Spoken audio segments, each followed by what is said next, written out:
ओम अग्नये स्वाहा अविर्भवसि त्वं महादेवी।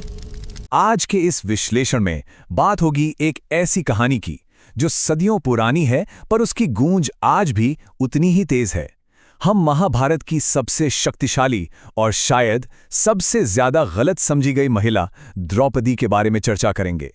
ये किसी आम राजकुमारी की कहानी बिल्कुल नहीं है। ये कहानी है अद्भुत साहस, क्षमता और बेहद कठिन हालातों में भी हार ना मानने की।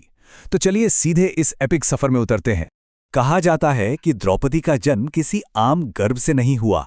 राजा द्रुपदा के एक महायज्ञ की पवित्र आग से वो प्रकट हुई थी, और जन्म के साथ ही एक बड़ी भविष्यवाणी जुड़ी थी कि अपनी असामान्य सुंदरता के बावजूद वो आगे चलकर कई क्षत्रिय राजाओं के विनाश का कारण बनेंगी। ये रहस्यमय शुरुआत ही उनके आगे के नाटकीय जीवन की नींव रख देती है। आगे बढ़ते हुए हम देखेंगे कि कैसे आग से जन्मी एक राजकुमारी अपने समय के सबसे ताकतवर साम्राज्य की मालकिन बनी और फिर छल कपट के चलते अपना सब कुछ खो बैठी। पर कहानी यहाँ खत्म नहीं होती। असल में ये देखना दिलचस्प है कि इतने बड़े पतन के बाद भी उन्होंने कैसे इन कड़ी परीक्षाओं का सामना किया और एक महान योद्धा रानी बनकर उभरी। ये किसी भी हीरोइन के विकास की सबसे चरम कहानी है। अब एक बड़ा सवाल, आखिर द्रौपदी का विवाह 5 पांडवों से क्यों हुआ था? प्राचीन ग्रंथों में इसके कई अलग अलग पौराणिक कारण मिलते हैं। कुछ पाठ उन्हें शक्ति और समृद्धि की देवी श्री का अवतार मानते हैं। वहीं दूसरी कथा कहती है कि उन्होंने पिछले जन्म में भगवान शिव से 5 बार एक गुणी पति मांगा था। एक और दक्षिणी मान्यता उन्हें श्रापित नलयनी के रूप में पेश करती है। यहाँ किसी एक बात को सही मानने के बजाय ये समझना जरूरी है कि इस अनोखे विवाह को लेकर साहित्य में कितने विविध दृष्टिकोण मौजूद हैं। आइए द्रौपदी के एक ऐसे पहलू पर बात करें जिसकी उतनी चर्चा नहीं होती। वो सिर्फ दरबार की रानी नहीं थी, बल्कि इंद्रप्रस्थ की एक बेहद कुशल प्रशासक थीं। राजमहल के हजारों सेवकों, गाय चराने वालों, यहाँ तक कि ब्राह्मणों की देखरेख उन्हीं के जिम्मे थी। वो एक पंडिता थीं, एक ऐसी विद्वान महिला जिसका साम्राज्य की आमदनी और खर्चों पर पूरा कंट्रोल था।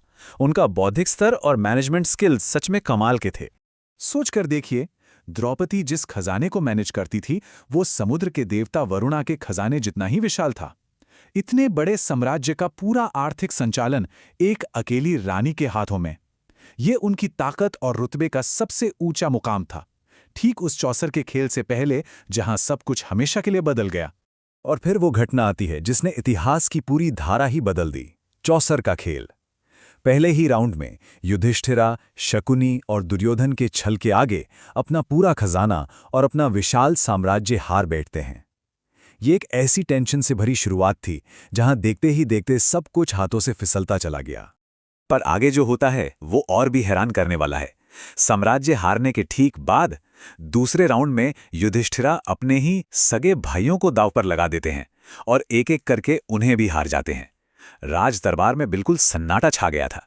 लोग स्तब्ध थे कि एक राजा इस धूर्त खेल में इतना अंधा कैसे हो गया कि उसने अपना पूरा परिवार ही खो दिया। बात बस यही नहीं रुकी। तीसरे राउंड में जब दांव पर लगाने के लिए बाकी कुछ नहीं बचा तो युधिष्ठिर ने खुद अपनी ही आजादी दांव पर लगा दी और वो भी हार गए। अब वो एक दास यानी गुलाम बन चुके थे।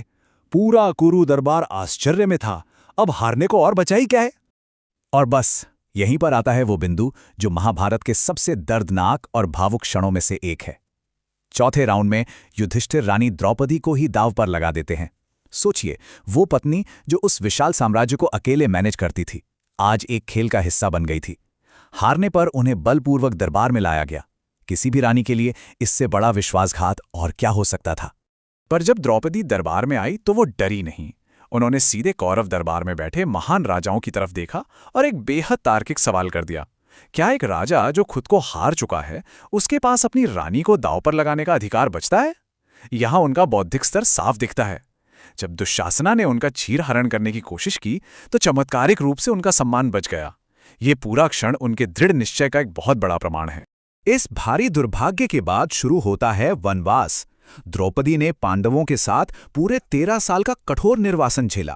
पहले 12 साल जंगल के खतरों के बीच और फिर 13वां साल मत्स्य देश में एक दासी के रूप में छुपकर बिताया।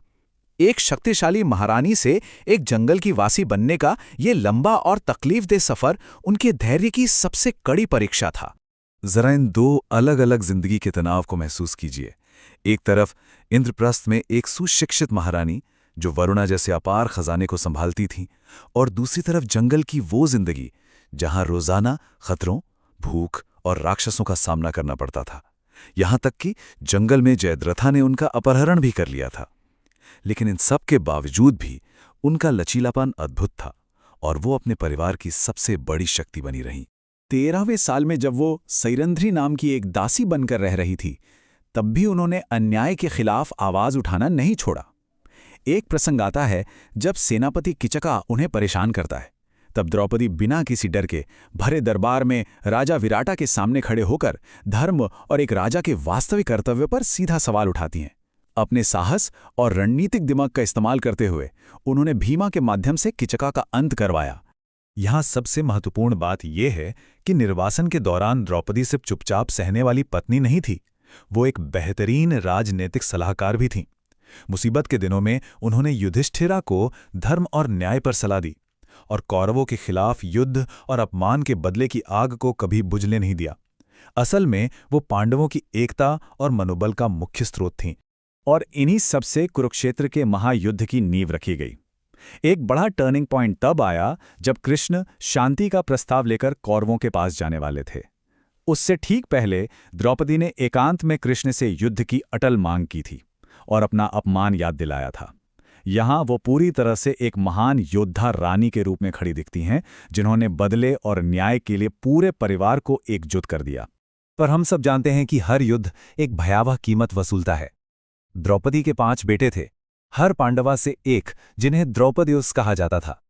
18 दिन के घंघोर युद्ध के बाद जीत तो जरूर मिली, पर एक ही रात के हमले में द्रौपदी ने अपने पिता, अपने सगे भाइयों और उन 5 बच्चों को एक साथ खो दिया। उनका दर्द और शोक लिटरली असहनीय था। लेकिन सच्ची महानता उस दर्द के बाद ही निखरती है। जब उनके बच्चों का हत्यारा अश्वत्थामा पकड़ा गया, तब बदले की आग में जलने के बजाय द्रौपदी ने एक ऐसा फैसला लिया जिसने सबको हैरान कर दिया। उन्होंने उस हत्यारे को माफ कर दिया। उनका मानना था कि गुरुजन का बेटा होने के नाते वो आदरणीय हैं। ये उनकी अद्भुत भावनात्मक शक्ति का सबूत था कि उन्होंने अनंत रक्तपात के बजाय धर्म का रास्ता चुना। और ऐसी भारी त्रासदियों के बाद भी जिंदगी आगे बढ़ती है। कुरुक्षेत्र के बाद द्रौपदी और युधिष्ठिरा ने कुरु साम्राज्य पर लगातार 36 सालों तक शासन किया।